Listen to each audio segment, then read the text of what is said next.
But my position on this has been exactly what Fred's has been. I'm not wild about gay marriage any more than anybody else, but I think that's, the Constitution doesn't cover marriage that I'm aware of.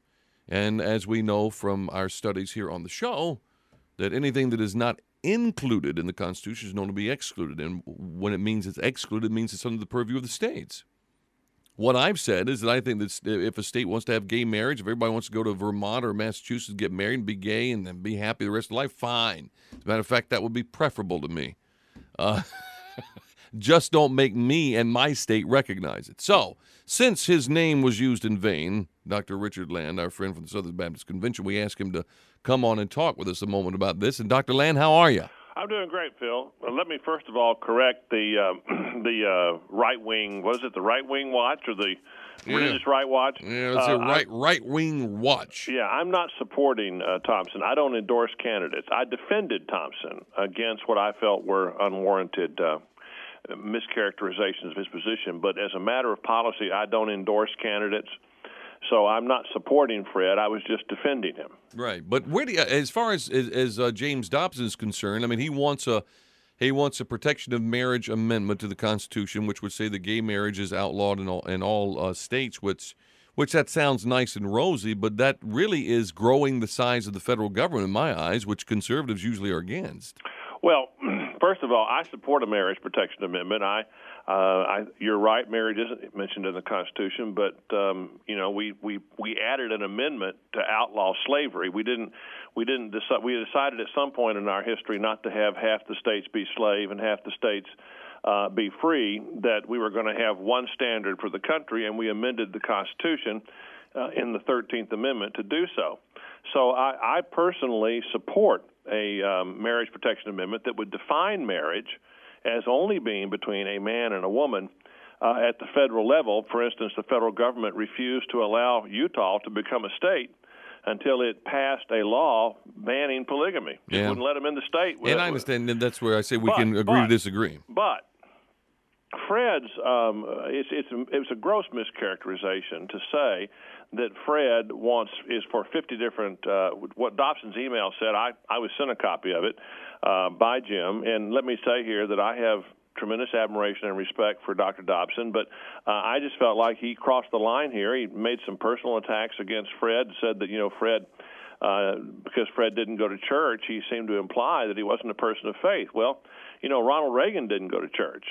But I think we would all agree Ronald Reagan was a person of faith, and I have the advantage of having had Fred Thompson be my senator for 8 years, and so I know Fred. Dr. Dobson has never met Fred, and there's no question that Fred is a person of faith. I mean, anybody who's had more than a casual conversation with him knows that he is a person of deep personal faith. Now, Fred's amendment would go farther than just saying that it would basically it would constitutionalize the Defense of Marriage Act so that no court could strike down what is now the Defense of Marriage Act, which says that no state has to recognize any marriage in another state. It would also go further. Well, but before you go further with that, which, by the way, was signed into law by Bill Clinton. That's right. Yeah. But which could be stricken down by a federal judge. A law can be stricken down. A constitutional amendment can't. So basically what Fred's amendment would do is take judges out of the mix altogether. No federal judge, no state judge, no county judge, no judge could force a state to have same-sex marriage. That's why Massachusetts has it, because the state legislature didn't vote it in. It was mandated by the Supreme Court of Massachusetts. Fred's amendment would say that no state has to accept any other state's definition of marriage, and it would also say that same-sex marriage could only be brought into a state by the people, by the legislature, by the people's elected representatives, and signed into law by the governor of that state. So it would take the issue out of the hands of the judges and put it back in the hands of the American people to decide their own social policy state by state. Would I prefer a marriage protection amendment? Yes. Is Fred Thompson's amendment the next best thing? Yeah. But here's what, and we're talking with Dr. Richard Land from the Southern Baptist Convention. Here's the problem I had with Dr. Dobson was he said this is a deal breaker for him. Well, why in the world would that, of all things, be a deal breaker? I think there's something much, much deeper with James Dobson, with his dislike or distaste. I want to say dislike. I don't know that he doesn't like it, but his distaste for a president, Fred Thompson. Well, I don't, once again, I have tremendous respect for Jim, and I can't read his mind. I mean, he's never met the man. He's never met Senator Thompson. So why do you think that for some folks this might be a deal breaker? I mean, is there something deeper? I mean, I'm not talking about specifically with Dobson, but why do you think some evangelicals are having a problem with Fred? Well, I think, first of all, they would, look, I'm a Baptist minister. Would I prefer that Senator Thompson went to church every week? Of course. I'd prefer if he went to a Baptist church every week. Right. Would I prefer that he has supported a marriage protection amendment? Of course. But, one of the signs of a maturing political movement, Phil, is the ability to not make the perfect the enemy of the good. Right. And, not only do we have to look at where a candidate stands on the issues, we have to look at whether or not that candidate can win. Whether that candidate can not only win the nomination, but whether that candidate can beat Hillary Clinton. Right, which is the ultimate goal. Well, and there are some people who believe that there are only three people who can be elected president in 2008, given where we are right now: Hillary Clinton, Rudy Giuliani, and Fred Thompson. And from that perspective, a lot of those folks think Fred Thompson looks pretty good. Oh, absolutely. Absolutely. Now, I'm going to say this, and you don't even have to comment on it, but I have a sneaking suspicion, and I'm not saying this is about Dr. Dobson, but I have a sneaking suspicion that some of these folks, the evangelicals so-called, have a problem with Fred because his wife is 25 years younger than he is. And hot, by the way, very attractive lady. I think that may enter into it. Well, my wife and my two daughters tell me that Fred Thompson's hot. So, I mean, he's got a lot of ex-girlfriends. Yeah, he does. Look, right. Let me just address that. I think to accuse describe Jerry Thompson as a trophy wife is a pretty lethal combination of sexism and ageism. That's right.